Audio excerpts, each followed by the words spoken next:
Larry Namer, welcome to Listening with Leaders. Your company is called LJN Media, which can be found at ljnmedia.com. And what's really fascinating to me is that among all the many other successes you've had, you are the founder of the E-Entertainment television company that has been fabulously successful, and the president and CEO of a company called Medin Global Entertainment Group, which is producing media for not just for English speakers, but for the Chinese market and other markets as well. Absolutely mind-blowing stuff. So this is going to be a great conversation. Thanks for taking the time out of your day to be with me. Sure. Yeah, it's LJN, right? L as in, and then John. So okay, ljnmedia.com. Yeah, that's it. So tell me about your backstory. How did you get into all of this stuff? Let's see. I grew up in Brooklyn, New York, before it was trendy Brooklyn. Actually, I grew up in Coney Island, which is still a hood. Parents were recent immigrant stock, and their aspiration for their children was to get a civil service job and retire at 65 with a pension and all of that. But for whatever reason, I didn't listen.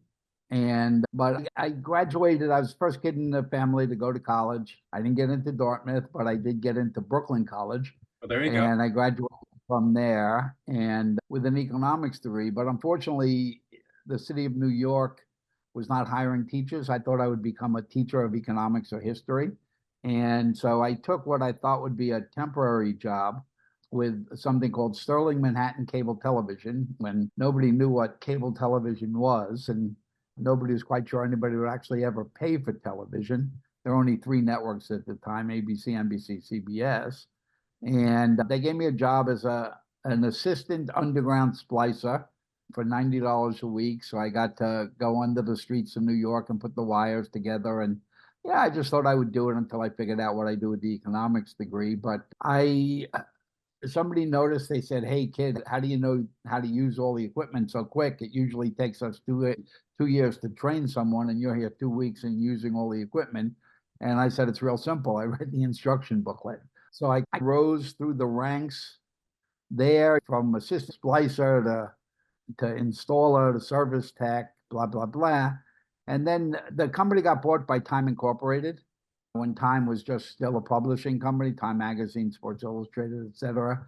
And so I was in the union. I was in the electricians union, and they were negotiating their new contract.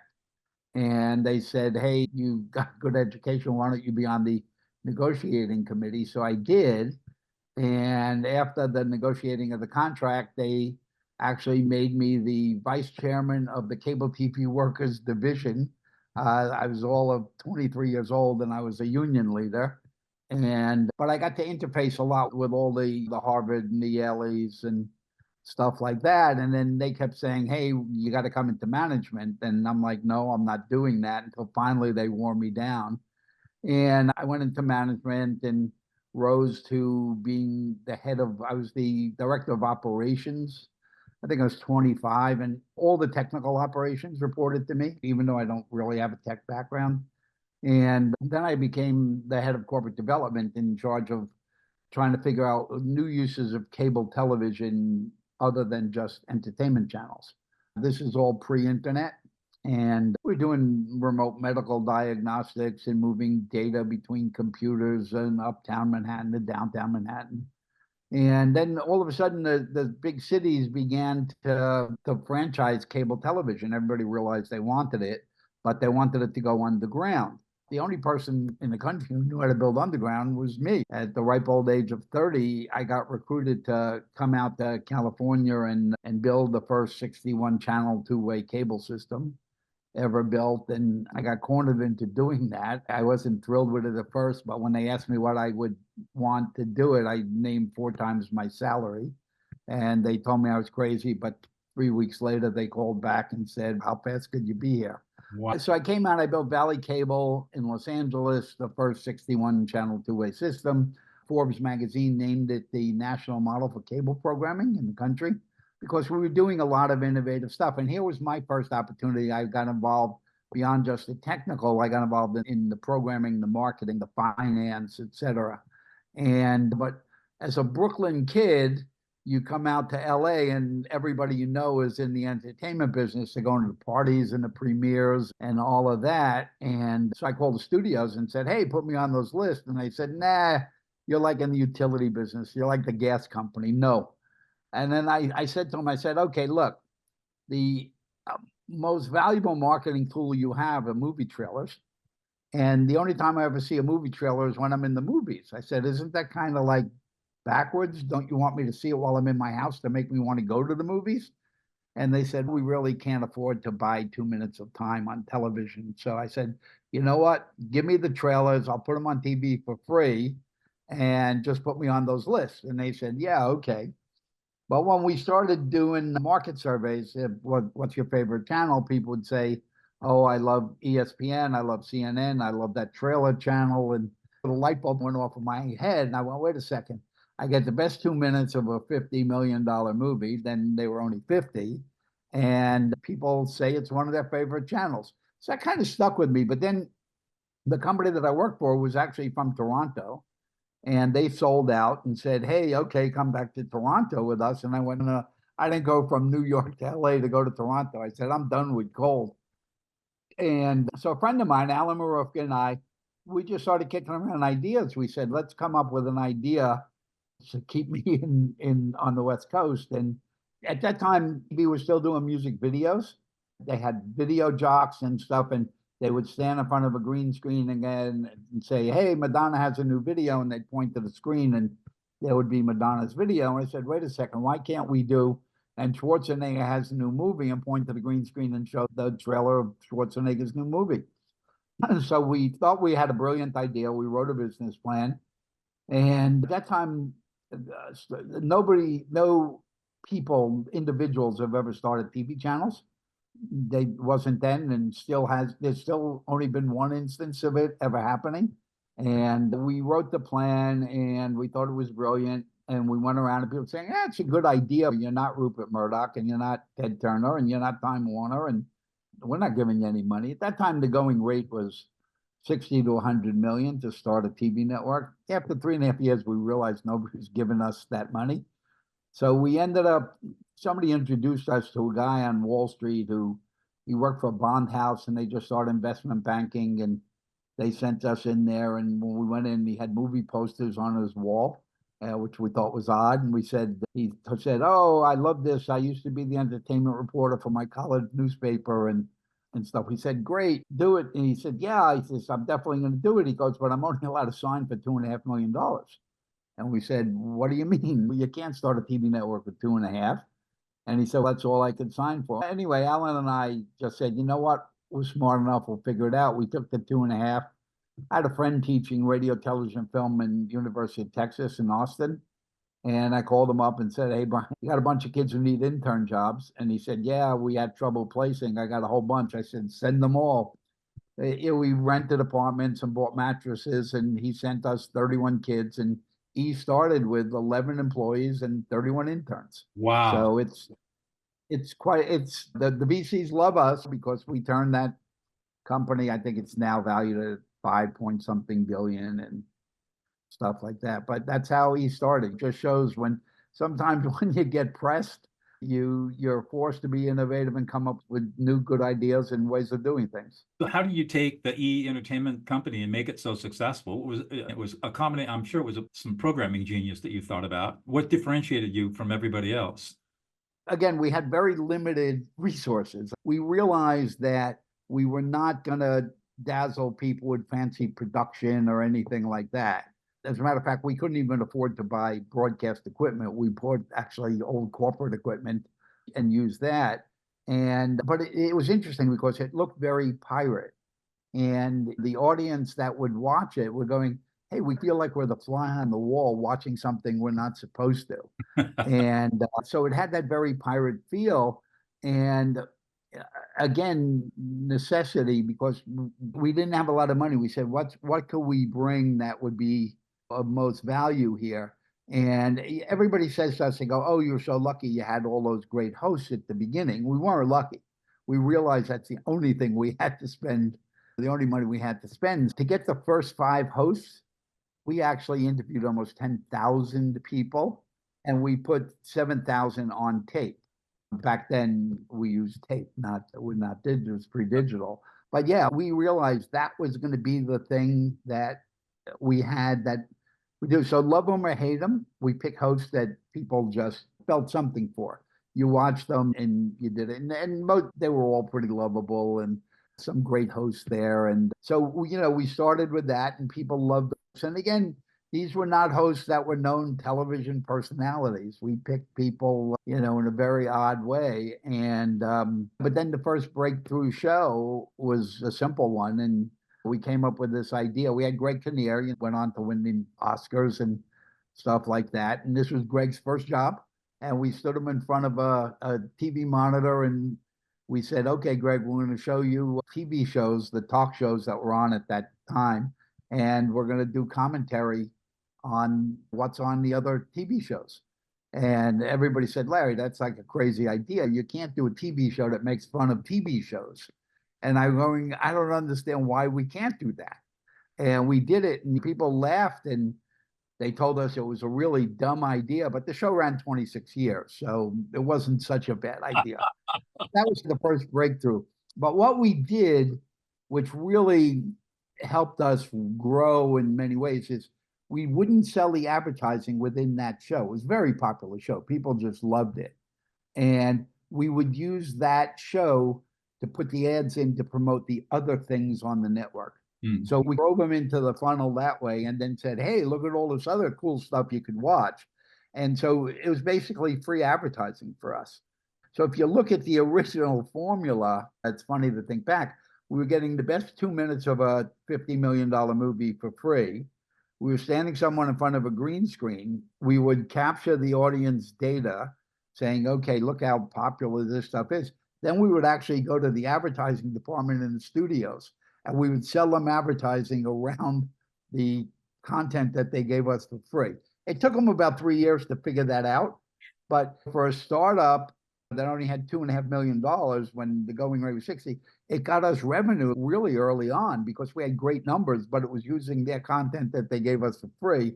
And then they caught on and said, hey, wait a second, you can't keep doing that to us. And so we had to temper that down. And today you got this massive global media company that's into all kinds of things. Yeah, he's now in, I think it's 142 countries. Everybody talks about influencers. I think he arguably is the greatest influencer in pop culture in the world, clearly. I think if you took, somebody gave me this number, and I never really checked it, but I think it's true, that if you took the top 100 influencers of pop culture and you add up the people they reach in any given day, they don't reach as many people as he does in any given day. Are you still actively involved in E? No, I consider myself a creative, and the company grew so big so fast. And I just said, hey, I'm going to have somebody come in and run the day to day, and I'm going to go and start building I was fascinated with international markets. I guess early on, I started to see that the geography of the media business was changing dramatically. The geography and the technology, which kind of leads to where I am today. When Hollywood used to be a geographic place, you needed to make things in Hollywood.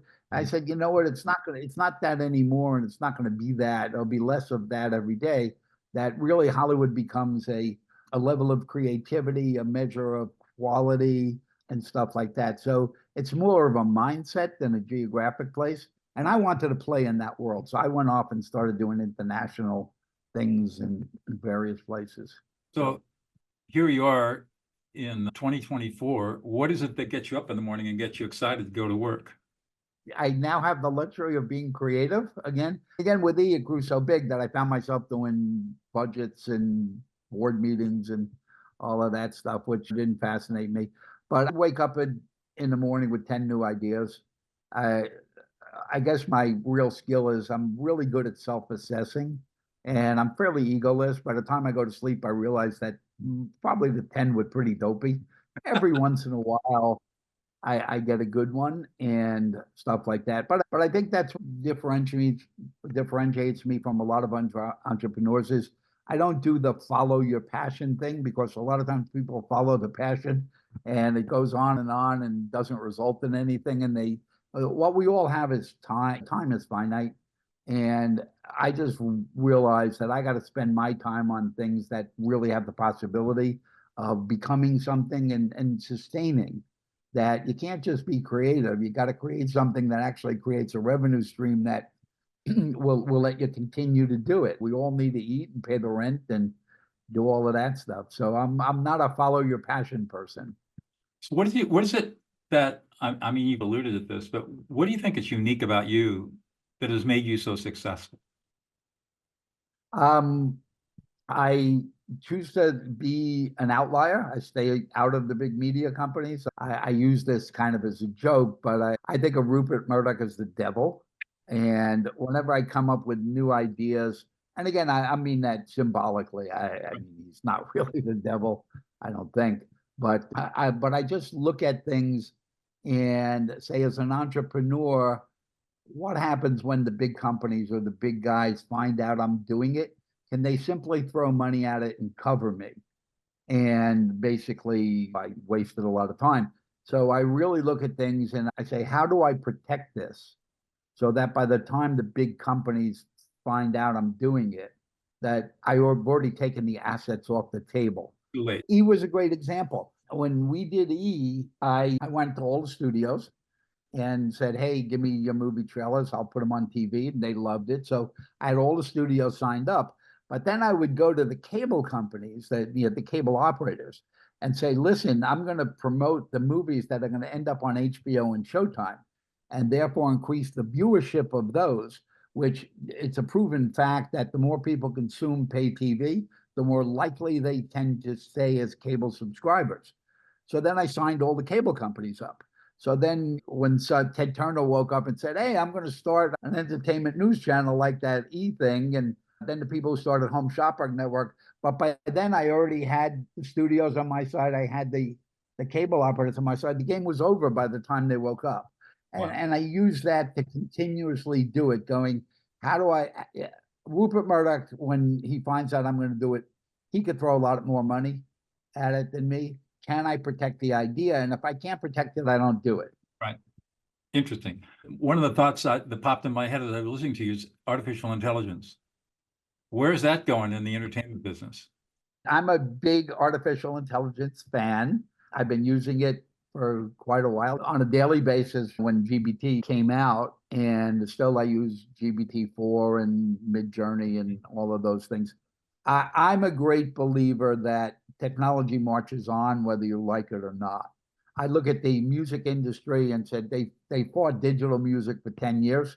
And by the time they realized that you can't fight it, you already had Spotify and iTunes and all these things that then they spent years trying to negotiate decent deals for themselves. If you go back, cavemen used to paint on the wall of caves with blood. And then somebody invented canvas and paint. And the cave guys weren't real happy with that, but you know what? Can't stop it. Horse ranchers weren't thrilled when somebody came out with cars.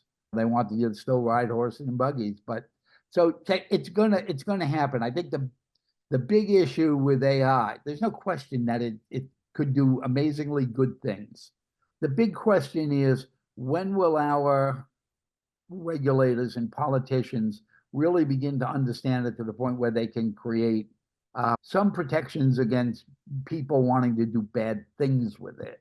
An example, a 12-year-old kid who says, hey, I feel like driving, cannot just get in a car and drive. They got to be 18 years old. They got to take driver's education. They got to take a test. They have to obey the rules of the road or they lose their right to drive.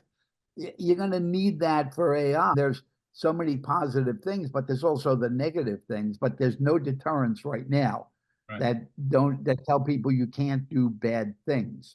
If I were to tell you to do something bad, hey, pick up that knife and stick your neighbor in the chest with it, you can't do it. Why? But I think we got to examine why you can't do it. You got to go back to, okay, you were born into a family, there were values instilled with you, you went to school. There are all these things that tell you you can't just pick up a knife and stab your neighbor. AI avatars don't really come with any sense of morality. They don't really come with any sense of empathy and stuff. So what do we need to do to take these AI models or these AI avatars and give them some sense of right or wrong. So at least they while they may do something bad, at least they got to be aware that it was, if I do it, it's bad. So there's a lot of stuff that we need to inject into this model. I use AI. If somebody were to ask me to do can you write a scenario of a TV series about anything? It typically takes me 5 days, or it used to take me 5 days. Now, using GPT-4, it takes me 30 seconds, and I spend an hour cleaning it up. It's never 100%. But now, in 1 hour, I'm doing what used to take me 5 days. I said, when I talk to people in the Writers Guild and the Screen Actors Guild about this, I go, how do you not like this? I could either do more of it and make more money. I could spend more time with my grandkid. I could learn to speak Spanish. I could learn to cook Portuguese food. It helps me reclaim my time. And again, we're all living with this thing that we all have the same amount of time on this planet. So how do I maximize it to the point where I spend it on making me happy? And I think AI has a lot of that capability. Now, again, you got to figure out how to harness it.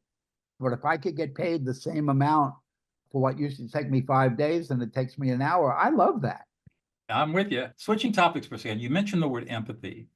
How important in your career has empathy been? Empathy and the ability to listen to other people.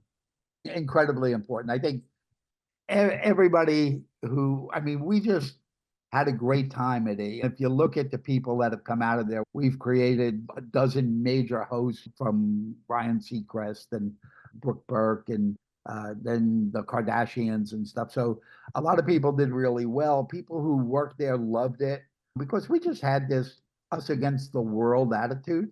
There again, we had $2.5 million, not 100, and we just fought the powers that be and stuff. So there was this great communal effort, and Alan and I, again, being regular people, not coming out of big corporations and stuff like that. Yeah, we just got along. We worked 12-hour days and we went out for drinks and we had a really good time. And it was really important for us to make sure that everybody worked there had a good time because we couldn't pay them a lot, but we certainly could make them smile and laugh and stuff like that. But I think, with COVID, when I was doing a lot of stuff in Asia, I swore off doing stuff in the US for a while. And when COVID came, I said, I'm not going to go to China and quarantine because they want you to quarantine for 3 weeks in the Chinese hotel. So I started getting back into the US programming world, and just about everything that I'm involved in really has a social good component to it. The first one we did when coming back was financial wellness for millennials, because kids don't really learn life skills in school. And not just the how to, it's the EQ and the IQ of financial stuff. And I know what tipped me at that. A woman came to us with that idea. And at first I was like, I don't know if that's, if that's such a good idea. But then my daughter was getting married and came to me and said, hey, Dad, what's a prenup? And I'm like, how do you not know what a prenup is? Don't you learn anything in school? The fact is they don't. Sent it to the family lawyer, and then she came back. She goes, okay, I understand what it is now, but how do I explain this to AJ, her soon-to-be husband, without him thinking that I'm not going into this marriage thinking it's forever? And I realized how much emotional stuff goes in there. And I think more than 50% of all the divorces in the US is some related to money somehow. So really, we were dealing with both. And then from there, we developed something called conscious parenting, which is all about trying to be a parent in today's complex world. Not that being a parent was ever simple, but it used to be a lot simpler. When I was born, of course, the saying then was children should be seen and not heard. Now it's like kids are people, you better treat them like that. But my mother took me home from the hospital, and my grandmother lived upstairs. My aunt lived next door. So my mother had the proverbial village. Now these kids, they get married. They typically grow up. They don't know their grandparents. They go away to college. They get married. You have a baby in the morning. In the afternoon, they hand it to you and they go, here you go. And you're like, what do I do with it? But then on the other end of that, you think, oh, I can't wait till they're 18 and they're out of the house and I'm done. Sad news. You're never done. You're the parent for the rest of your life. And now you have school shootings, you have bullying, you have gender identity ID issues, and this is the first generation of kids that realizes that most likely they're not going to have a better life than their parents did. When I grew up, it was a given. My parents were going to work 2 jobs, whatever, and they were going to give their kids a life that was better than theirs. It's not like that anymore. Yeah. A lot of issues. So we did conscious parenting. We're doing something now. We're developing a series called Uncanceled, all about cancel culture, particularly in this country, which we, without taking a position whether people are right or wrong, I think just the pendulum has swung too far. We're canceling things. And again, what did it? There's always one thing that kind of pushes me to say this is good. I grew up learning the music business by reading Rolling Stone magazine, Jan Wenner. And some months ago, 6 months ago, whatever, he said something racially insensitive and stupid. I looked at it and said, what's wrong with the guy? Even if he really believed it, why would you say that publicly? So he had to step down from media. But the other thing was they took him out of the Rock and Roll Hall of Fame. And I said, wait a second, this is America. People have the right to be stupid. How do you take him out of history? I don't ever have to buy his magazine again, read his magazine or anything he does, but he was part of the history of rock and roll. So we're doing something where basically it'll give people who have been canceled the opportunity to either tell their side of the story, maybe apologize for what they did, said, I didn't realize that, whatever, but they give them a platform, try and pull everything back a little more towards center. But yeah, these days are more about doing stuff that has a social purpose. I was going to say that's the future for Larry Namer, doing social good and working. I've got a couple of ideas. We'll talk after the show. I got some ideas to throw at you. Sure. One more thing before I let you go. What's one thing about yourself, Larry, that we would never know about unless you reveal it? Oh, if I didn't do this crazy TV stuff and film stuff and other entertainment, I would probably be a chef in a restaurant. I've been cooking since I'm 12. Both parents worked, and choice was learn how to cook or eat peanut butter and jelly for dinner every night.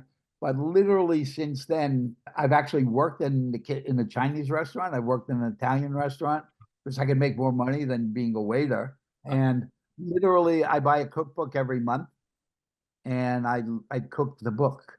It's my replacement. I've never done therapy because literally whenever I get stressed, I go in the kitchen and I cook. I could cook anything. And probably what people don't know, I actually had a TV show in China, a cooking show, which was loosely titled The White Boy Cooks Chinese Food. Good for you. Man, you are just a pleasure to talk with. This has been a great conversation. Thank you so much for your time. Amazing. Thank you for having me.